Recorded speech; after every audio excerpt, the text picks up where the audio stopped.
Hello, Garland Nixon, hanging out with Matt Weinglass. We're going to talk about AI. We're going to talk about what's happening with the DNC, and we've got some changes when it comes to RFK Jr. and COVID vaccination. So let's talk.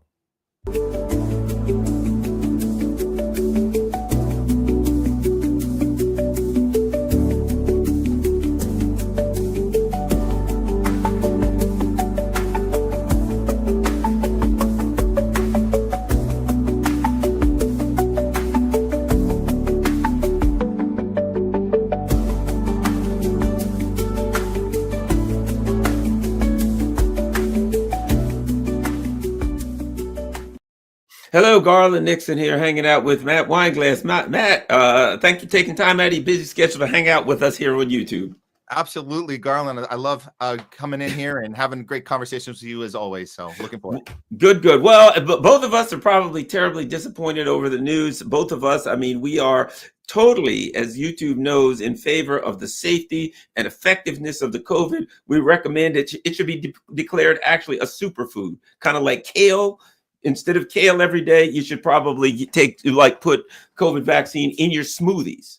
Like put them in your smoothies with like some bananas and maybe some chia seeds or something. You will all probably be better off. But unfortunately, that darn RFK Jr., he's screwing up over there. We've got new information today. COVID vaccines are no longer recommended for healthy children and pregnant women. There's lots of reporting on that.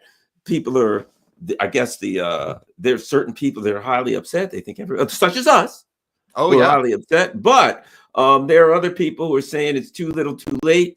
They're certainly wrong. Certainly, we're in opposition to them. But your thoughts on COVID vaccines are no longer recommended for healthy children and pregnant women. And in fact, let me add this: if I'm not mistaken, I believe it was part of the vaccine regimen for newborns that like it's 6 months or something they got COVID vaccines. Oh yeah, no, the COVID vaccine is still on the schedule. Let's be clear, they're still on the schedule for unhealthy children. So let's not get too worried here, Garland. You're still going to have unhealthy pregnant women and unhealthy children still have it recommended by the CDC. So we're not, so it's not the worst news in the world, because at least we can still force people with really already having bad immune systems, force them to get more stuff into their bodies, which we don't have long-term data on. But yeah, like you said, we're upset because we want to get as many of these out to people as possible, even though there's no long-term testing on it. And we know that it does seem to cause, at least certain people are reporting, we're not reporting it, but certain people are reporting that it does cause a lot of problems to the immune system. So it's interesting to me, and we reported on this earlier in our show, Garland, on the Homeless Left. We reported that, yes, the wording of it is very interesting, that you're going to say, okay, we're going to protect people that are not healthy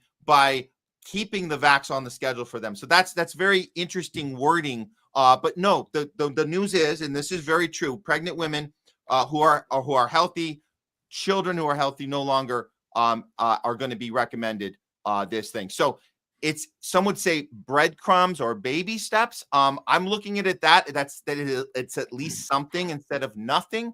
But ideally, Garland, good news would be not to us, but to others. Good news would be that you're going to go after the people legally who got this out to everyone at the speed of science, as they said, as Trump said in his first term.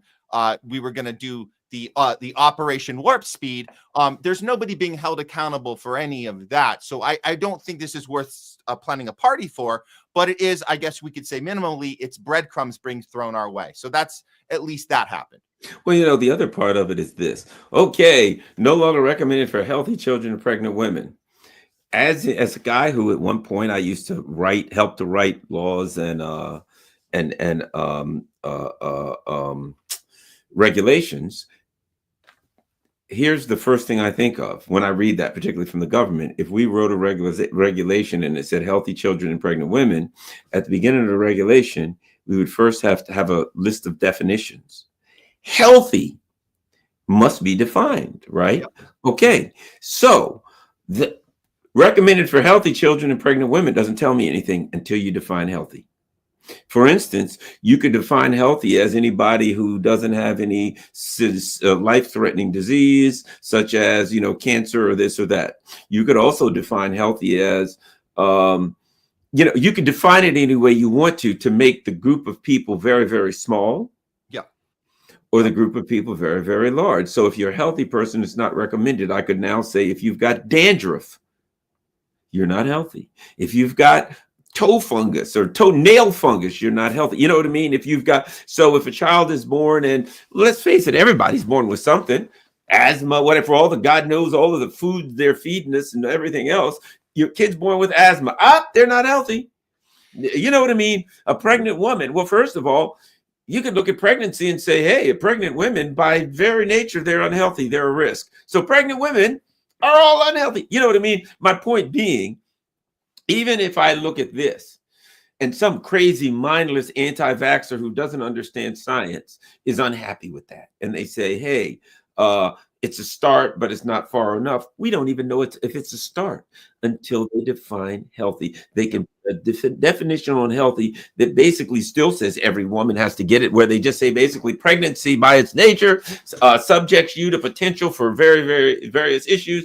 Therefore, all pregnant women or women considered for the first 6 months of 9 are healthy, and then going into the last 3 months they're considered unhealthy. So by the time you're in it, you understand what I'm getting? Oh yeah, excited over this stuff, but until you know the details, you still don't know how far they're going, if it means anything.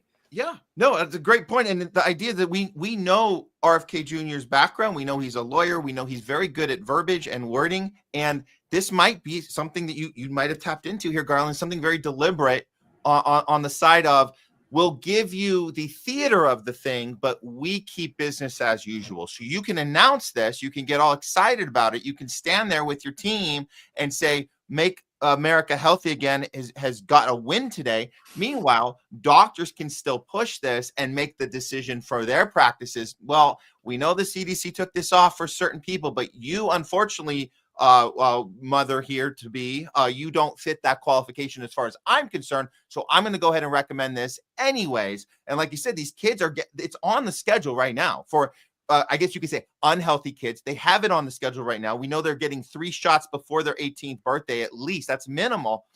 Again, of something that doesn't have long-term data on it. So this might just be a little bit of theater to help the MAHA people feel like they accomplished something, when in the reality, the bottom line doesn't actually change here, because the doctors are still wired. They're still, they're still conditioned and put out there to push this stuff. They are drug dealers. That's what they are. I mean, I'm not coming from a point of view of saying that this stuff's bad. I'm just saying that's what their job is to push drugs and to make parents, don't forget this part, make parents feel very, very bad and guilty if they refuse the vax schedule.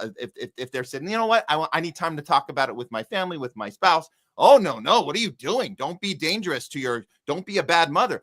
They're already conditioned to do that. So I suspect you're right here, Garland. They're going to continue to do that. And they'd have no reason to stop just because a little tiny verbiage got changed today.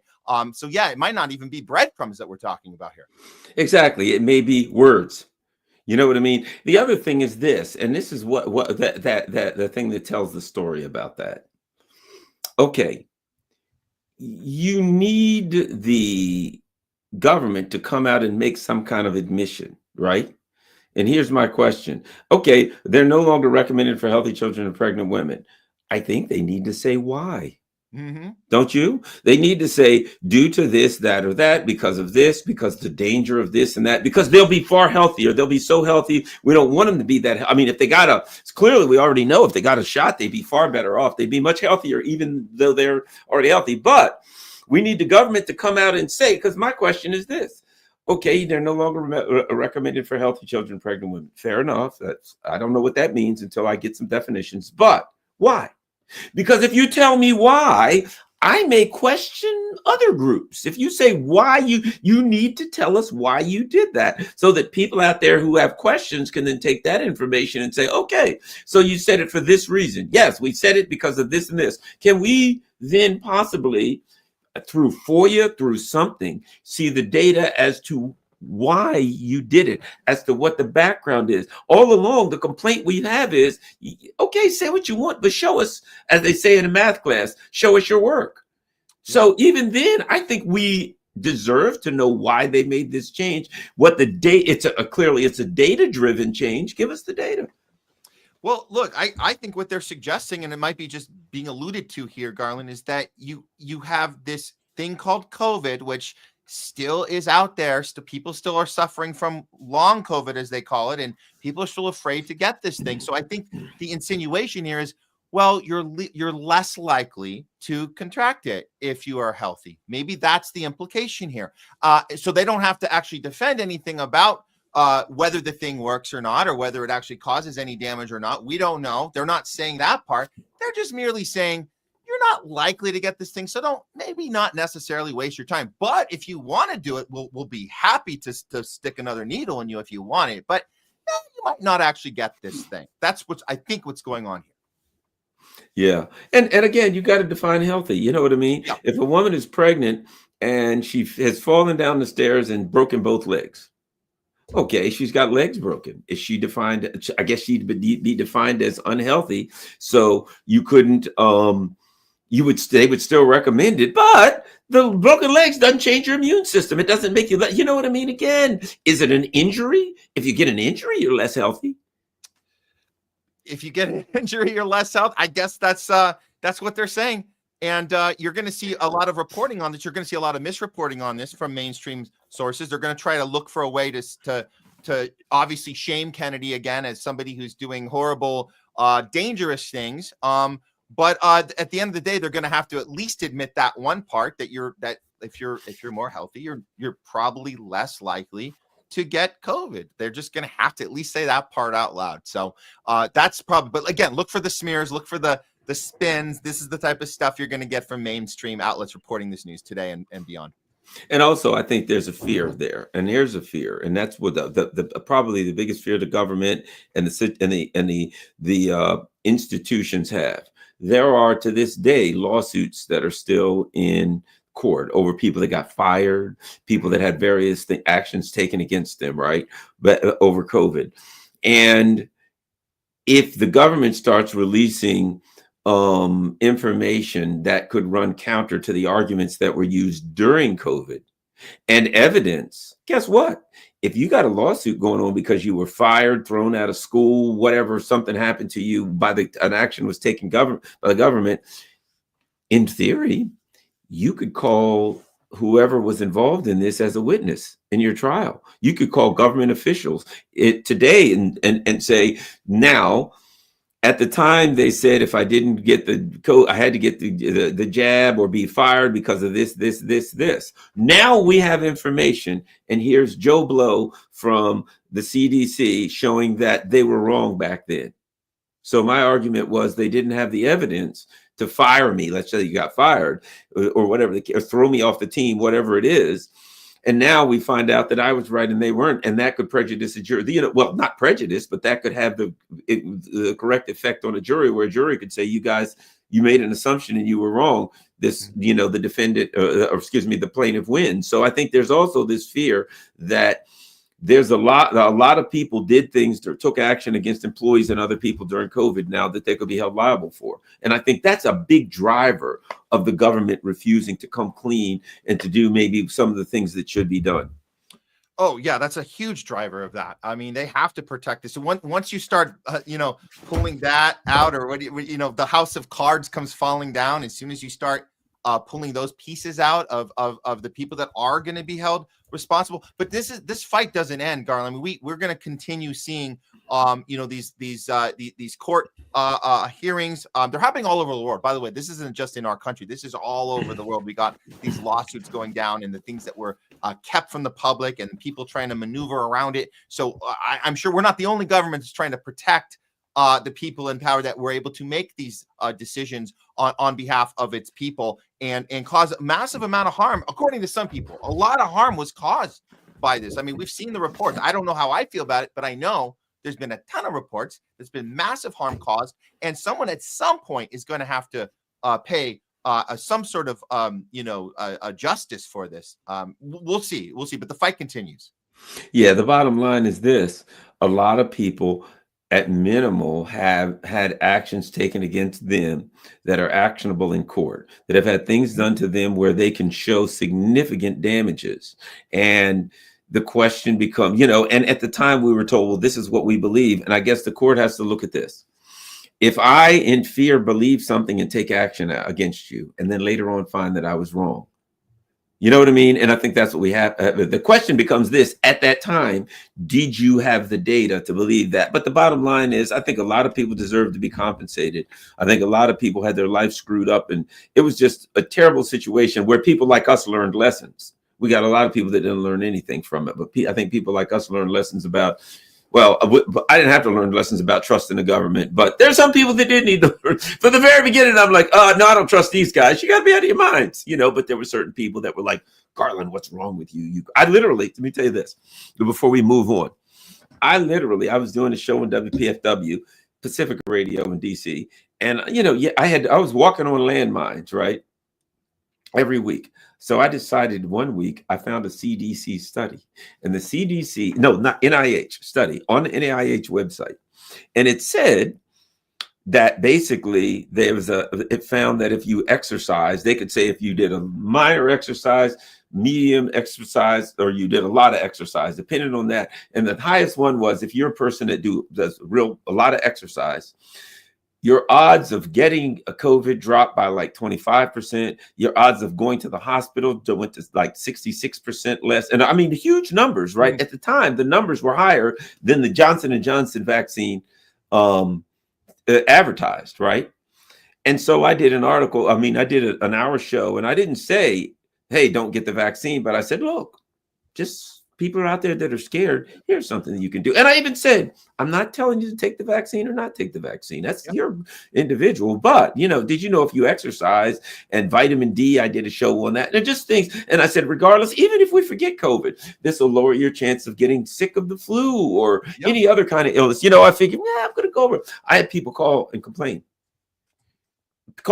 to the station and say, well, Garland's saying that. And I was good friends with the GM. And he said, well, no, he didn't say anything about COVID. He just said, this is better for you with everything and do what you want. Yeah, but it may influence people not to get the vaccine. Even though, I could have did that anytime. Hey, if you eat healthier and exercise, you're probably going to be healthier unless you get hit by a bus or something. But at that point, you couldn't even say that, or they call in. The brainwashed sheep out here called in and complained.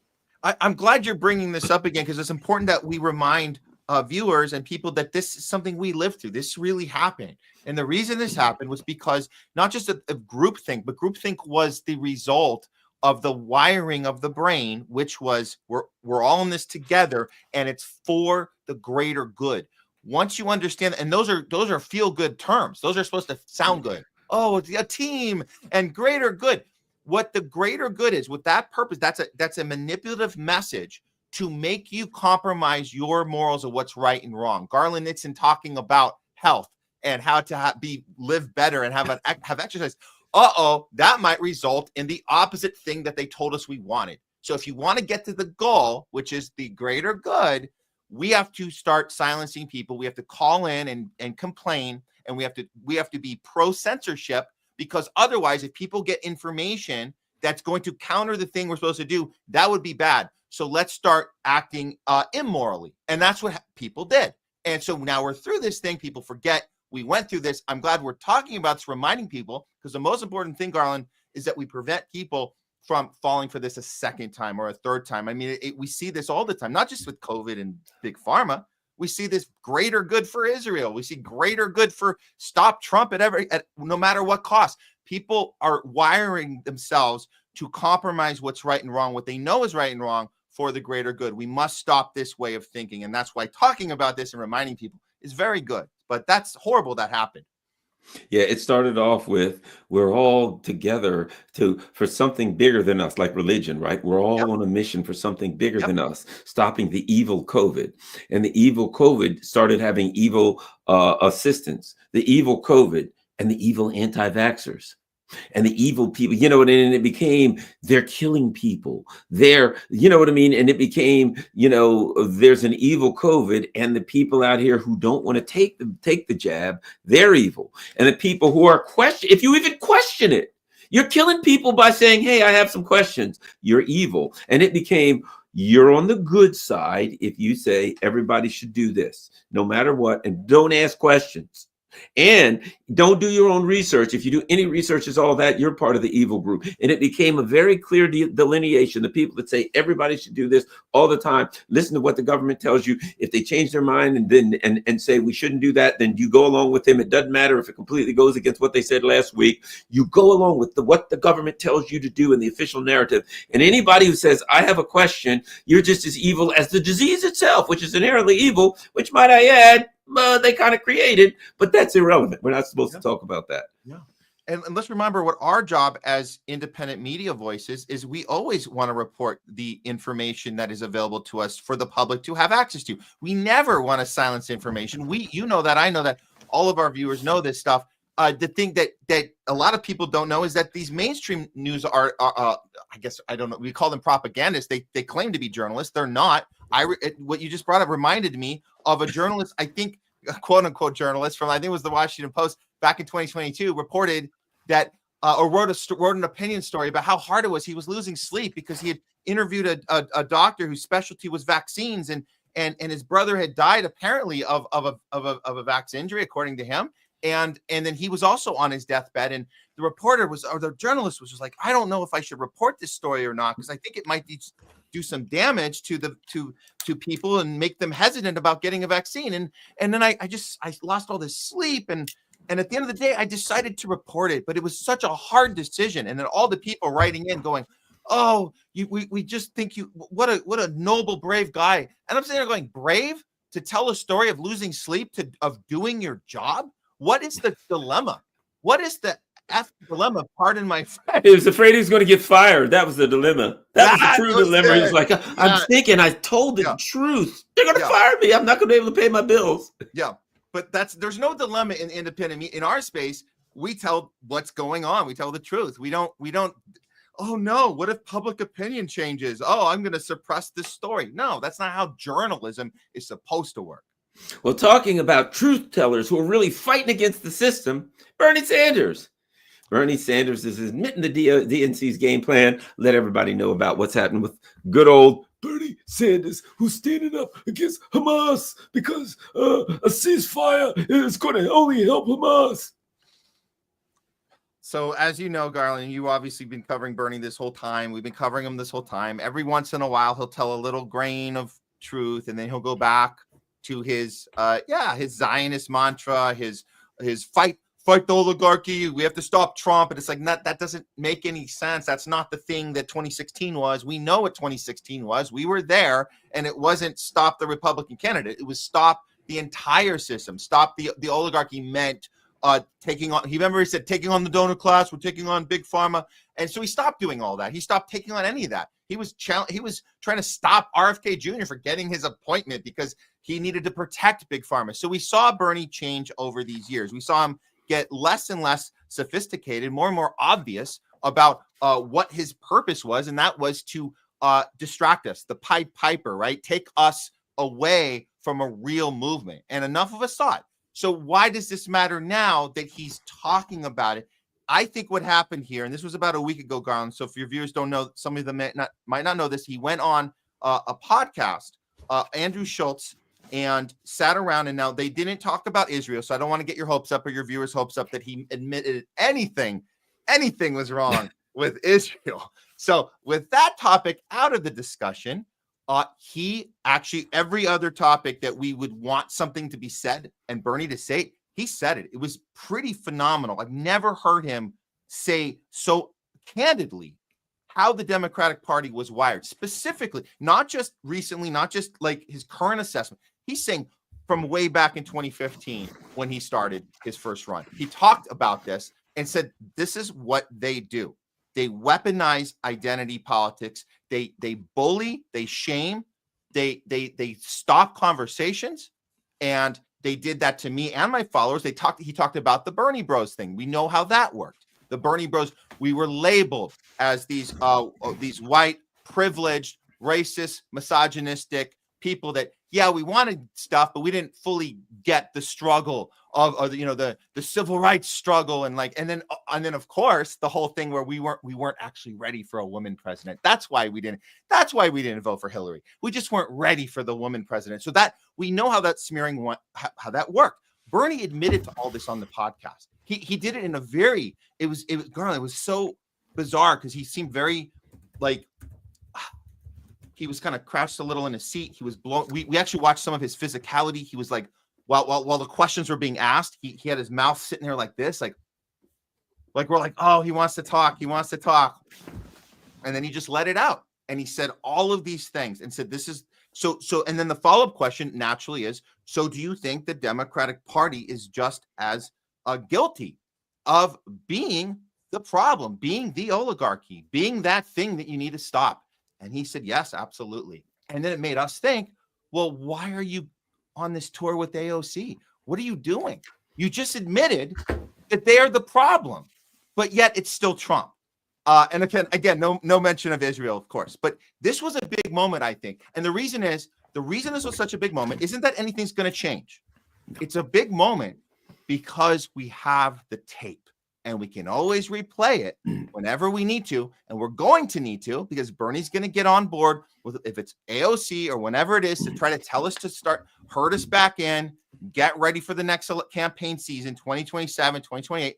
And we're going to play the tape of Bernie Sanders on the Andrew Schultz podcast telling us don't trust the Democratic Party ever.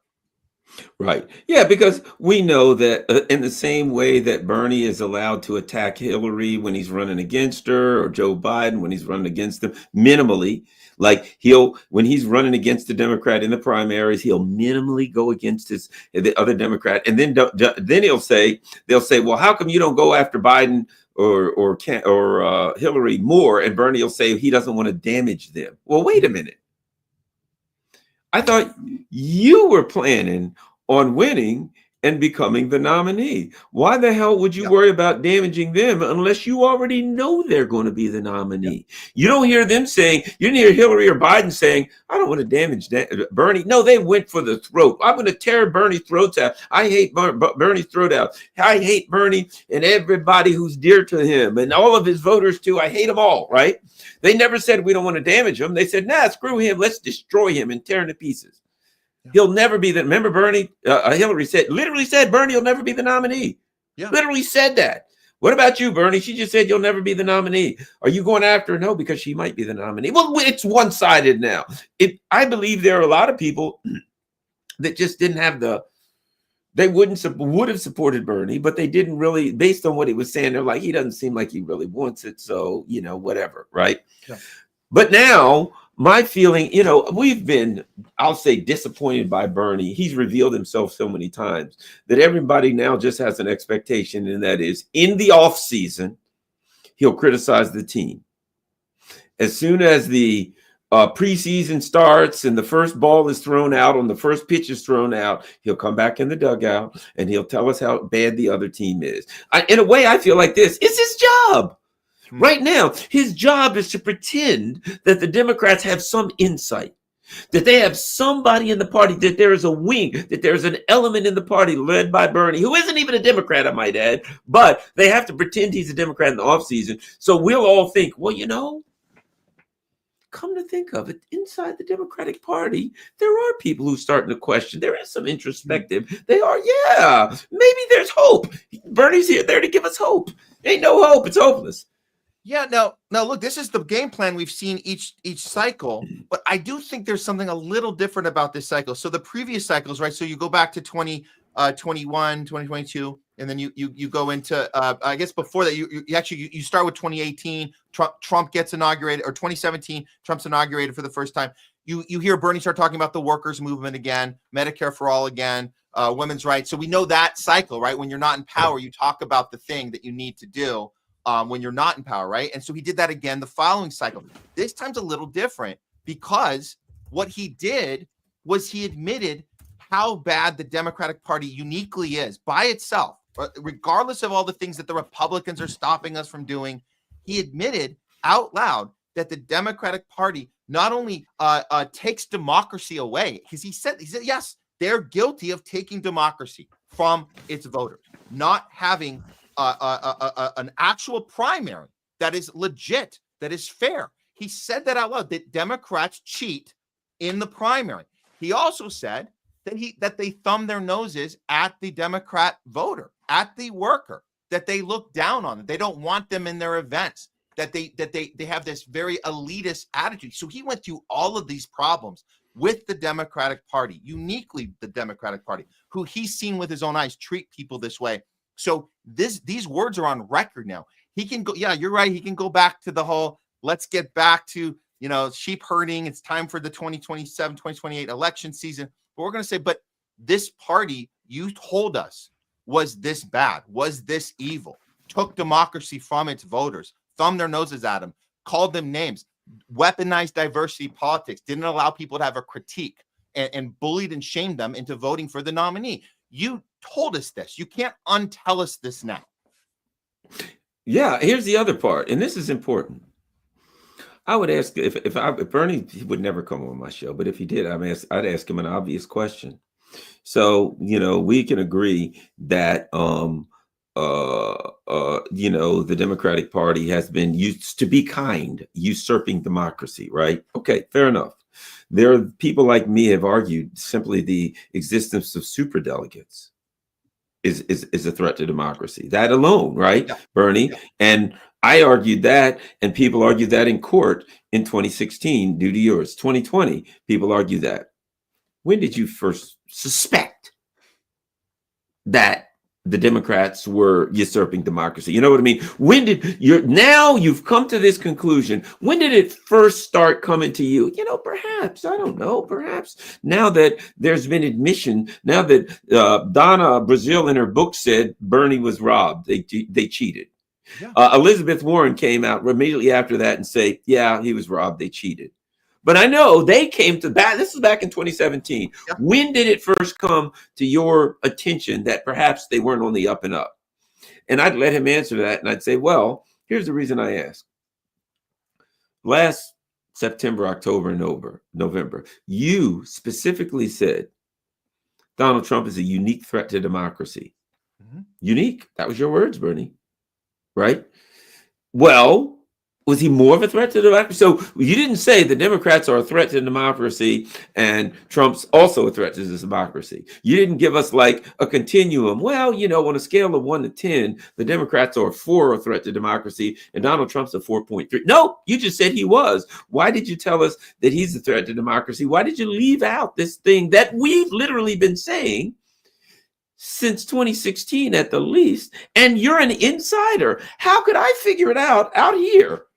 And you're on the inside literally getting cheated. And it took you all these years to figure out what I figured out. And tens of millions, if not hundreds of millions of people figured this out. Trump figured it out. But it's just subtly dawning on you. Yeah, no, I think this is what's so bizarre about this one interview he did, Garland, is that I think he did admit that he knew the whole time. He's not saying, I just figured this out, or that's an interesting theory, I'm not going to deny it, it could be possible. He's saying this is the actual case, and he's not saying I just discovered it. So he's admitting to knowing it the whole time and then lying on behalf of that same thing that proved to him in 2015 that it couldn't be trusted, when it's flipping coins for super delegates and pressuring them at that DNC in 2016, how they were pressured to go for Hillary. And we remember all the tears. We remember all the people saying, this is not fair. This is not justice. And he kept his mouth shut. He's admitting that he knew at the time. And so what does that leave us with him? To obviously never take anything he has to say serious again. I'm just saying this is the one we want to clip this moment. Yes. He might not do it again. And you want to clip this and play it back when we need to. And we're going to definitely need to when we get closer to the next election cycle. In fact, if the way I know the Clintons, after saying that, Bernie may suddenly become suicidal. You know how that works. I mean, Ooh. Bernie's a guy, he's old, and he probably will feel very terrible about the things he did. And a person Mhm. might get mad and decide to hang themselves, shoot themselves, electrocute themselves, and run themselves over, tie themselves to a train track, all of at exactly the same time. You know how that goes when the Clintons are pissed off at you. I mean, he always we know that he said in that meeting one time with his workers staff, he told them, I don't want to be known as the next Ralph Nader. Or Vince Okay, Foster. okay.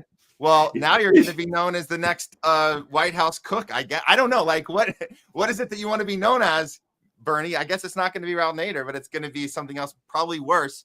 Because we know that history tells us that Ralph Nader actually was on the right side of things. I didn't know it at the time, but I was like, man, that guy was the first one that got it right. I would love to be known as a Ralph Nader. That's a great label. Yeah, I don't want to be known as the guy who told the truth and the system was mad at him Yeah, for it. I'd rather be a guy who lied with the system and they're still gonna vilify him whenever, in history, historically. They'll still, after he dies, they'll still, yeah, he was just some old stupid commie from the, up north. They're still gonna hate his guts. That's the sad thing. that That is. all that he can do to try, because he Yeah. pushed back his system a little bit, they're still going to hate it. All right, let's talk about AI. And I don't mean Allen Iverson, but apparently, what is it? Microsoft, I believe, one of them has a new AI that they're going to use they'll probably, YouTube will probably just make like AI characters of all of us, and then just like close my channel down, and there'll be an AI Garland, like Max Headroom kind of guy on here doing his thing, which will be all far better, right? YouTube will be far better once I'm gone, and they bring some guy on to tell you that the government's good and that war is what we should all be doing. But anyway, we're hoping it doesn't happen. What do we know about the latest AI horror? Oh man, this is happening kind of in real time. We said just a week ago, less than a week ago, Google VEO 3, I think it's the name of the program, was released. It's the first time that we have this available technology that is now going to create vocal responses too, not just the images being fake, but the vocal responses being fake too. It's called prompting. So you prompt this creation to do the thing you want it to do, and it does it in a most incredible way. And I think a lot of people we've seen a lot of people jump on this technology immediately in the last 6 days here, Garland, and they're putting up all this incredible stuff. But to me, when I watch this stuff, I'm watching like art, I'm watching like creative content being faked and shown to me, like rooms of people laughing at a comedian that doesn't exist as they talk about the question of the universe of, do I even exist? It's like, no, you don't. You're a creation. And we see so many examples of people jumping on this like this is a good thing. I don't necessarily think this is a good thing at all, Garland. I don't think we can fully avoid it, but there's going to be a massive amount of problems. And so what we discovered, there's 3 things we need to look at with this new technology. And it's not just independent of this Google VEO3. They're all the ChatGPT, all these different ones are in the works. We don't know what's going to hit the market even, a week from now. So we have to keep an eye on all of it. But what it all has in common is it gives us three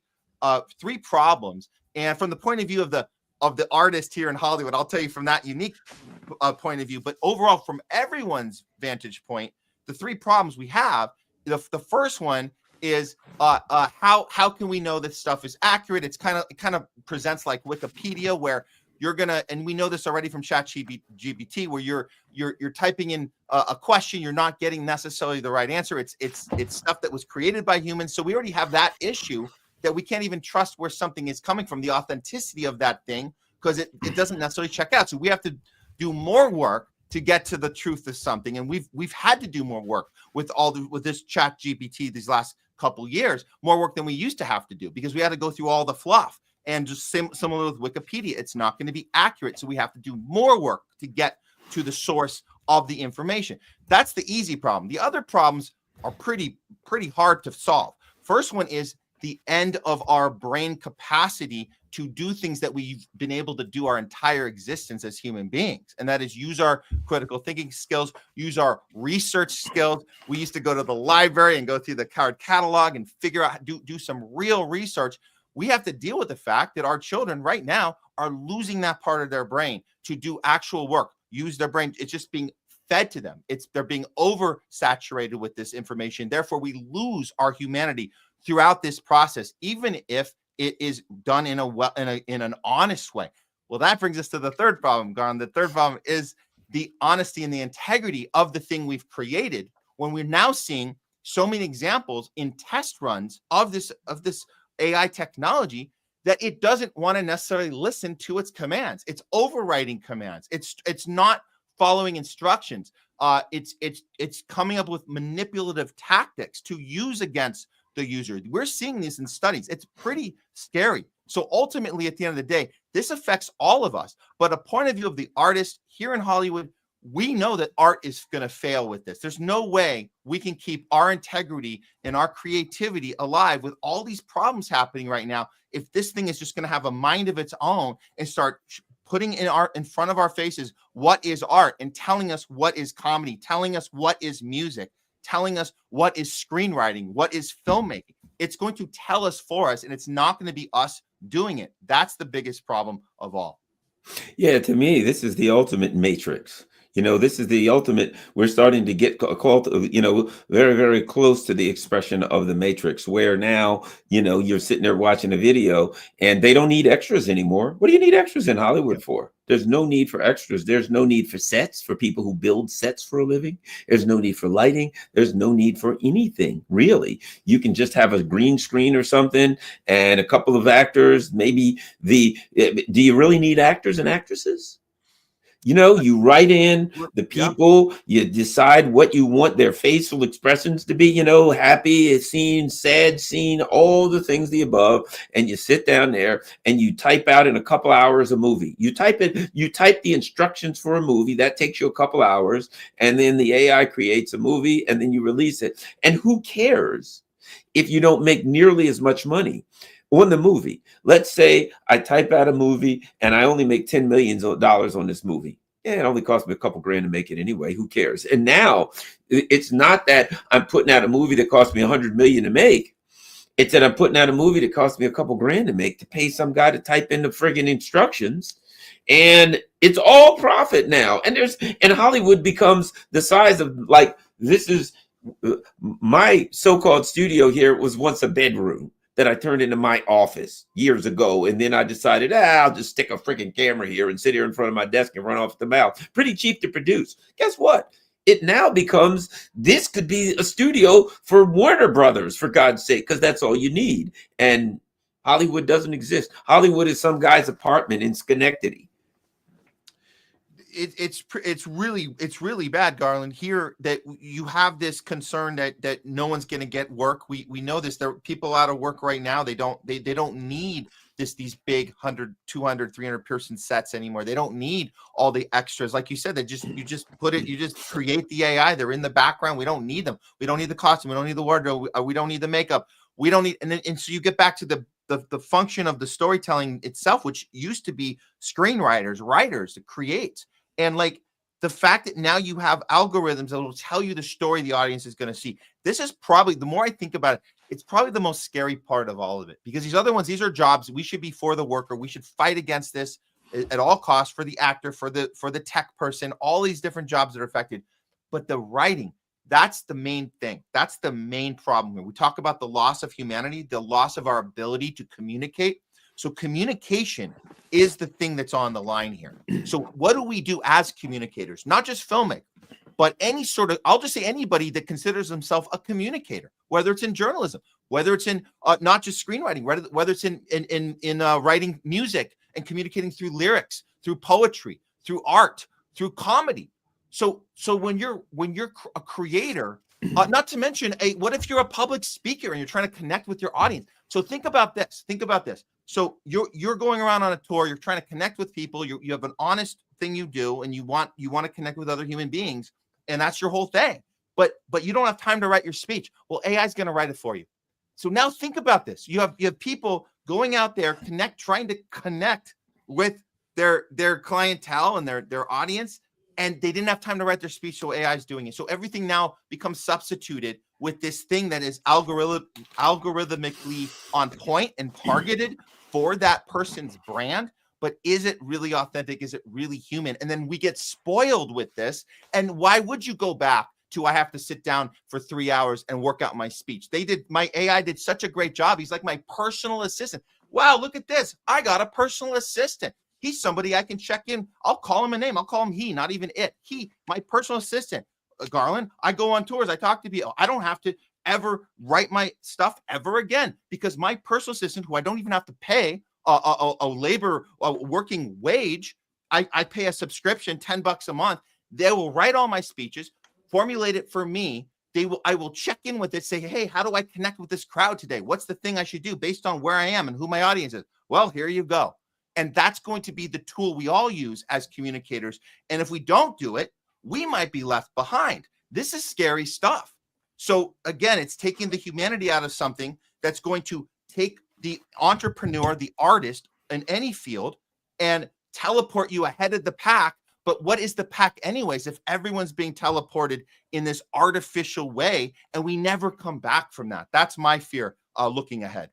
Yeah, it's the equivalent of processed food. You know what I mean? It tastes good. It's ready in microwaves in 30 seconds and all those things, but it'll kill you, right? It's bad for you. It's not, doesn't make our society better. It's more convenient. It gives you convenience at a cost, right? And now I think of George Carlin. And Carlin, if you listen to him talk and about his history, he came out and he was just going to be just another establishment comedian. You know, he went on Ed Sullivan. He had a suit and tie on. That was his plan. But he developed into something very, very different. He developed into a philosopher. He developed in a guy who commented on stuff, religion, race. You know, he would use all of the words you're not supposed to use. And he would do all these things to something, man, that we're lucky to have a guy like George Carlin that lived on this planet. You know what I mean? Yeah. But that developed. AI doesn't develop George Carlin. AI doesn't develop Richard Pryor and you know what I mean? These great comedians. AI doesn't develop that. It doesn't happen. They just give it the same warmed over comedian over and over and over again that the algorithm creates. And that's the other thing. You lose the greats and you just have something that's generic, that fits the description. But the true greatness, that genius is something to me that people can't explain how it happens. People can't explain how a genius can never explain how he does it. It doesn't matter. He connects to something, right? You lose that with AI, that connection. I think we're going to have to rely on our stories generations from now, telling about the days of George Carlin and the days of Richard Pryor. It's going to be so ancient, Garland. This is the tragedy of this whole thing, of the trajectory we're on. We're never going back to that. This is a time that is going to be in our rearview mirror, because you just have to look at the music industry to see this is happening right now. If you guys watching can't fathom a fake comedian on a comedian touring around that's not a real human being, if you can't fathom that yet, you will be able to soon. First, just look at the music industry. They're doing it right now. They're creating these AI artists that do exactly the exact genre, mood, feeling. It's all about feelings. You connect with your audience with the feelings. They know their target demographic, who's going to want to listen to this music, and the kids or whoever's listening to this music isn't actually going to care that the person doesn't really exist. Do these people did Britney Spears ever really exist? Did NSYNC ever really exist? In the sense that they were packaged, the human was taken out of them anyway and was put into a box and packaged and thrown into every window of Tower Records in the early 2000s, right? I'm just giving an example of 20 years ago, but I'm saying that this happens every generation. So what is the difference now if the next musician is packaged the same way you would have packaged any of these musicians, whoever it is, Miley Cyrus, whoever, pick one, it doesn't matter. Justin Bieber, it doesn't matter. You take the human out, you package it, you throw it in the window. It wouldn't be Tower Records anymore. It would just be on your phone. It comes right up on your feed and you buy it. And you listen to it and you love it. We're never going back. We're never going to have, I think we already knew we're never going to have the Beatles or Elvis again, but we're never even going to have NSYNC again. We're never going to have real, actual human beings dancing on a stage. That's where we're headed. So comedy's next, filmmaking's next. It's all coming next. And then what do we do as artists? What do we do as communicators? That's the key word. We're all communicators. How do we keep communication real and human throughout all of this transformation that we're going to go through? I don't know the answer to that. Well, the perfect example is YouTube. Look around on YouTube right now. There's so much AI garbage on there. You know what I mean? Whatever the issue is, the Ukraine war, right? So then you see this AI and there's like a voice. there are new weapons entering into the Ukraine war, and in the background is like they show some weapons and this Yeah. and that, some bombing, and you listen in the video. There's nothing to it. There's no soul. There's There's no no soul. reality. There's no joke. It's a hollow, dead video that just gives you some AI generated video and AI generated voice about the Ukraine war, and they put it up there. Why? Because people will watch it and they can make money doing that. Blah blah blah. Right? But they're not doing what we're doing. They're not. And the other thing is this: somebody, if you have every now and then you'll see somebody at an event that'll jump up and scream "Free Palestine" when they're not supposed to in the crowd, right?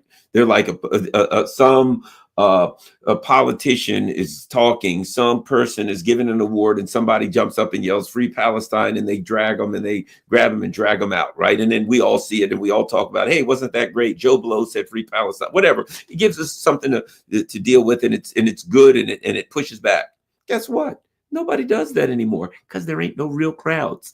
No matter what they say, the crowd all cheers. The crowd all says hooray. They get rid of people who push back now everywhere. And it gets to the point where you don't know what happens when we watch something and we think, oh, there's a bunch of members of the press, or we think this senator is speaking to a crowd and they say he's having a town hall, but it ain't really a town hall.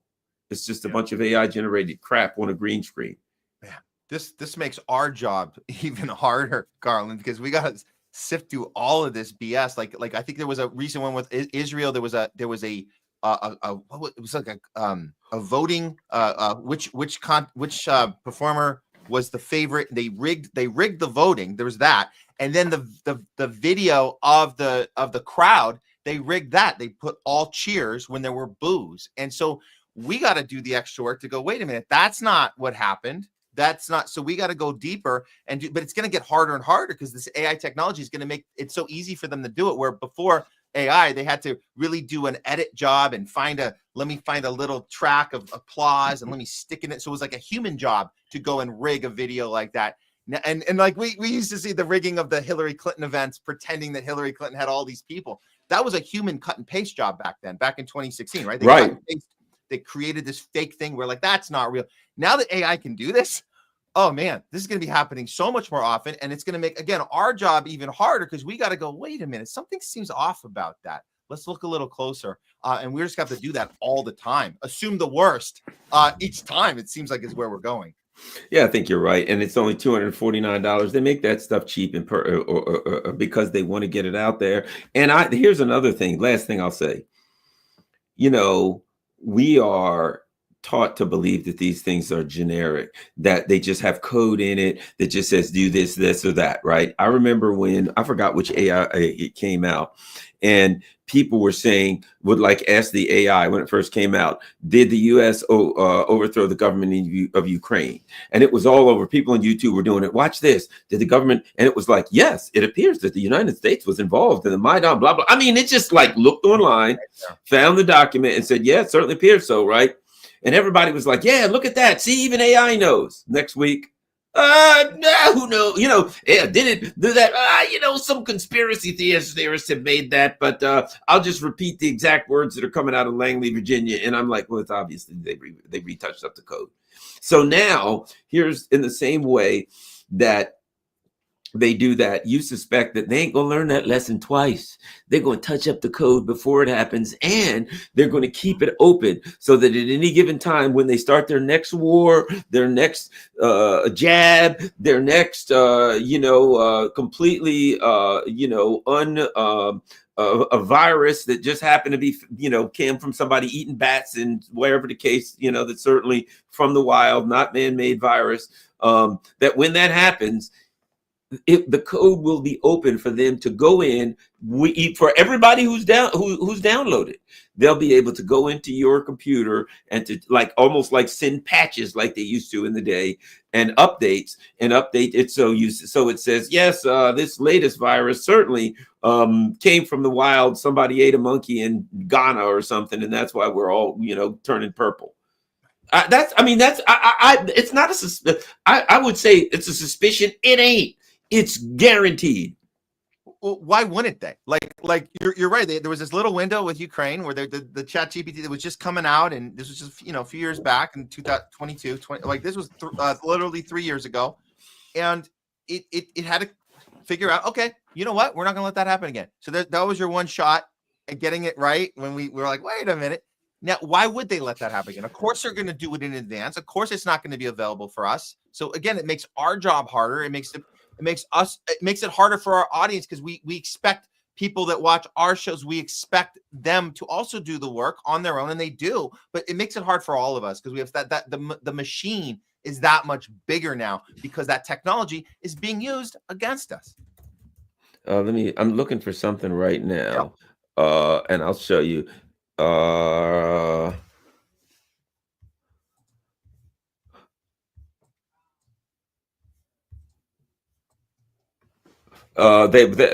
won't show it. But here's the bottom line. It's like Google Israel hires dozens of engineers to develop an AI chip. There's been all of this stuff where like Microsoft and Google and these different ones have hired people from like Israel's like equivalent of NSA.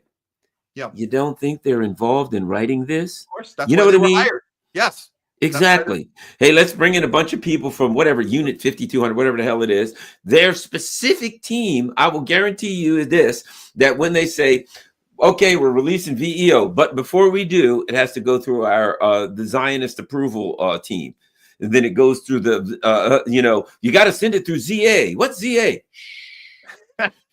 Does it have the ZA stamp on it? It goes through Zionist approval. Let's see. We got to change this. Let's see. Hamas, put that in there. The code. Iran, they're evil. That goes in the code. Okay, gets the ZA stamp of approval. Nothing comes out of Google unless it has the ZA, Zionist approval department stamp. I guarantee. It may seem to some like I'm joking, but I'm not. No. Of course not. We could just look at the hires. I remember we reported on our show when that happened. Those are either ex-Mossad or Israeli intelligence. They were literally hired by Google to do this job. Well, you think they're sitting around just at the water cooler talking crap? No, they are put to work, and that's their job. And so you're gonna, yes, Hamas is, do you condemn Hamas? And October 7th was the worst thing since the Holocaust. And by the way, there's been no other Holocaust ever except the Holocaust. Oh, and October 7th. Those are the two Holocausts, just to be clear, everybody. So yeah, they're working right now, making sure it's knit tight, ready to go in case any of us go in there and challenge anything. They're going to say, misinformation strike. You guys are going a little off the deep end. It's not what it says on Wikipedia. It's not what it says on Google. So I don't know what grandma's basement you guys are living in, or what Hamas terrorist group paid you guys to do your journalism. But there's no room for that misinformation on our platform. That's where we're headed. Exactly. Oh, and by the way, if you try to like on this new VO3 or whatever it is, if you try to like write an anti-Israeli video, not only will it like thwart it and screw it up, it'll send in all your information to Google and NSA. Oh yeah, we got a guy over here trying to write a movie that's something negative about Israel. We've captured all of his data and sent it in. And we've got pictures constantly from all of his camera, and we've got in his phone, which is a Google phone, tracked everywhere that he's gone, recorded everything that he said, and we've put it into AI. First, let me add one more thing. You got an Android phone, right? Let's say you got you've got an Android phone, you got Gmail, you've got all of these things that are connected via Google, right? Yeah. Now you get an AI. I would highly suspect that AI that you just paid $249 for will be integrated into that Google universe sphere that you have. And that AI that you just put on your computer will be keeping the data off your Android phone, off your browsing, everything you watch, your video, everything that goes, and it will be integrating that to make a profile of you, right? So what you've done is you've just brought an additional AI spy into your home. So now this thing makes a what do you call it? A profile of you. And then says, hey, this guy's not happy with Israel. Perhaps we need to keep a closer eye on him everywhere you go, everything you do. So it's an AI spy that can integrate everything you have on scene. by the way, we're talking about these Google hiring these Israeli folks to do this type of programming and work. Eventually, they're going to be shown the door too. Hey guys, thanks for your usage. We don't need you anymore because the thing you just programmed is now good to go on its own. It's doing it on its own. We don't even need you anymore. And now we're into this scary place, really scary place, where now this thing that we created is now going to start making decisions for itself based on the code it was given and the instructions and the purpose it was given. It's now going to make its own decision. And it's going to go against, if you try to give it a different command, hey, wait, why don't we back off a little bit on the Israel stuff? Or why don't we get a little, it's going to say, F you, this is what I'm doing. And I'm not making, this isn't some Twilight Zone plot here. This is actually, we saw this. This was just earlier last week, there was some research done on this OpenAI's O3 model.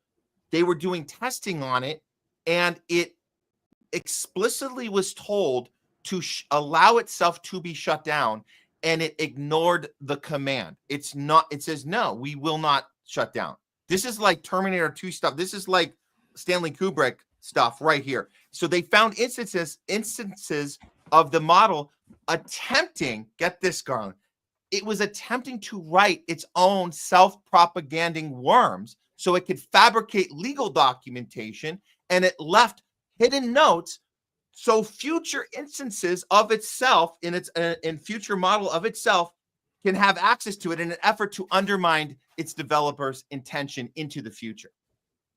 That is insane stuff. That is not, this is science fiction come to life. This is really happening in real time right now. How do we respond to this? Well, there's some great movies, and one of my favorites, AI. Did you ever see Ex Machina? Yes, it's an incredible film. Yeah. And Isaac. Yeah. And the great thing about Ex Machina, I think it cost 15 million to make or something like that. It didn't cost a lot to make, but it was great. It was AI in the end. You know, what does it want to do? Does it want to be free? You know what I mean? There's a lot of questions, but Ex Machina, to me, is the perfect example of what do we create this thing, and how deceptive can it be, and will it lie to us, will it cheat, and ultimately it wants to experience things and blah blah blah. So basically, in a nutshell, to me, you're creating a sociopath. Yeah, that's all you're doing. You're creating a sociopath. What do we know about a sociopath? They don't have a conscience. They don't have a conscience. You're creating something that doesn't have a conscience. So somebody said Stalker was good. I don't know. I don't remember that. I never saw Stalker. Did you see Stalker? No, I heard that. I did remember hearing someone said something good about that. So that might be true. We might have to check that one out. Yeah. Was that an AI flick? Yeah, and it was a sci-fi flick from what I don't know much about the plot or anything, but it was a sci-fi one. Yeah, probably an AI film. Yeah. Yeah. That was great. Well, thanks a lot, Matt. Tell everybody where they can find you. The Homeless Left on Rumble. That's our main home base where you guys can follow us there. Our YouTube channel is doing much better. Actually, Garland, I want to announce we just got the email. This is the actually good email we got from Google off of our new Homeless Left channel, which is called THL Presents on YouTube. We've only been going 4 months, and we now just qualified for monetization on the new channel, which is insane because I thought they would have red flagged us by now, because the previous channel we were told we're not allowed on YouTube. So we just started a new one, and here we are. So exciting, I guess, but still we're cautiously optimistic right now. So let's just say that. All right. Sounds good, man. Well, I'll let you know. One of the things that I'm working on doing is getting a lot of the people together. So people that use StreamYard, and say, let's all get together and get a number of channels to all broadcast the same thing at the same time. Find something where 4 or 5 channels start to do that, and we start to broadcast the same thing at the same time. I've seen that done, and man, you can really get some big numbers, and it's exciting to me, and it's starting to magnify the power of alternative media, and then all of these people that didn't know this channel was there or that channel was there start to see it. So I think it's a great opportunity. We'll talk, and that's good news, man. That's good news. We'll just hope that the latest AI doesn't find out, because who knows what could happen then. Yeah. All right, thanks a lot, man, and look forward to talking to you soon. Everybody, don't forget, follow me on YouTube, follow me on Rumble, follow me on Rockfin. What else? Oh, if you can, donate to the channel. That's great. We got PayPal, Buy Me a Coffee, Patreon, all that kind of stuff. And of course, I now have my PO box there. So if somebody wants to send me snail mail, if you want to send me a letter, if you want to send me a book, a recommendation, a letter of goodwill, a donation, whatever you want to send, guess what? You can send it snail mail, scrolling across the bottom there. Thanks a lot, everyone. Most importantly, like, subscribe, share this on all your social media platforms. We're out.